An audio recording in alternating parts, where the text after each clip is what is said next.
Good morning. Myself Dharmender Verma, Assistant Professor, Department of Zoology, government science college Sikar Rajasthan.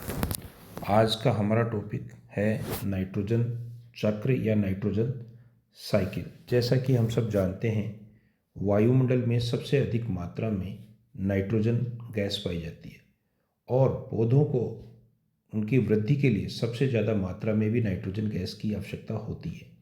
लेकिन इतनी अधिक मात्रा में नाइट्रोजन वायुमंडल में पाए जाने के बाद भी पौधे इस वायुमंडलीय नाइट्रोजन का सीधे उपभोग करने में सक्षम नहीं हैं। ऐसा क्यों? इस बारे में आज हम इस नाइट्रोजन साइकिल में पढ़ेंगे। देखिए, वायुमंडल का सर्वाधिक भाग, जैसा कि हम जानते हैं, लगभग 78% भाग नाइट्रोजन बनाता है तथा जीवों द्वारा उनके लिए आवश्यक प्रोटीन्स, न्यूक्लिक अम्ल एवं अन्य नाइट्रोजनीय यौगिक बनाने के लिए यह अत्यंत आवश्यक होती है। वायुमंडलीय नाइट्रोजन अंतिम स्रोत के रूप में काम में आती है।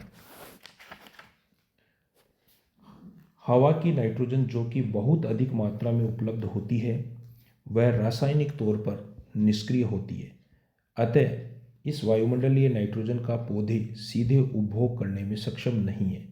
अतः पौधे इस वायुमंडलीय नाइट्रोजन का उपभोग केवल तभी कर सकते हैं जब ये उन्हें नाइट्रेट या नाइट्राइट आयंस के रूप में, NO3 आयंस के रूप में प्राप्य हो।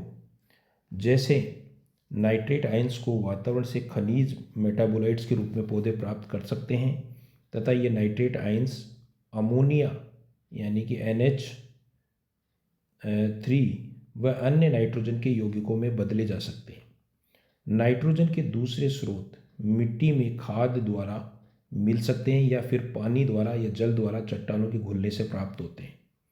नाइट्रेट्स की कुछ मात्रा वायुमंडल में उपस्थित रहती है जो कि नाइट्रोजन तथा ऑक्सीजन का विद्युत ऊर्जा के साथ मिलने के फलस्वरूप बनते हैं। इन नाइट्रेट्स को वर्षा अपने साथ पृथ्वी पर ले आती है। पौधों की कार्बनिक संरचना द्वारा ली गई नाइट्रोजन इनकी मृत्यु तक इनके पास रहती है और जब भी जंतु इन पौधों को अपने खाने में प्रयोग में लेते हैं तो ये पौधों को खाने से या फिर अंत में पौधों के मृत्यु से या फिर जंतुओं की मृत्यु से ये वापस वायुमंडल को प्राप्त हो जाती है।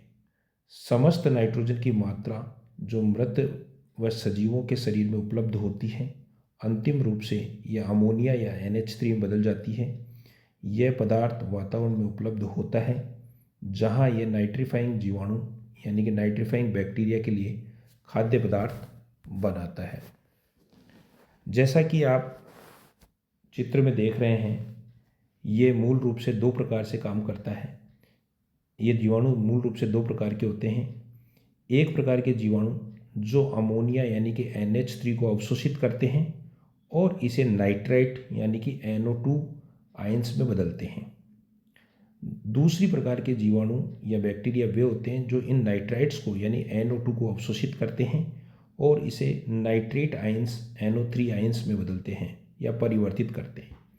इस प्रकार नाइट्रिकारी जीवाणु की उपापचयी क्रियाएं मिलकर वातावरणीय नाइट्रेट्स उपलब्ध कराने का कार्य करती हैं। ये पौधों के लिए एक मुख्य साधन बनते हैं जिससे वे नाइट्रोजन प्राप्त करते हैं।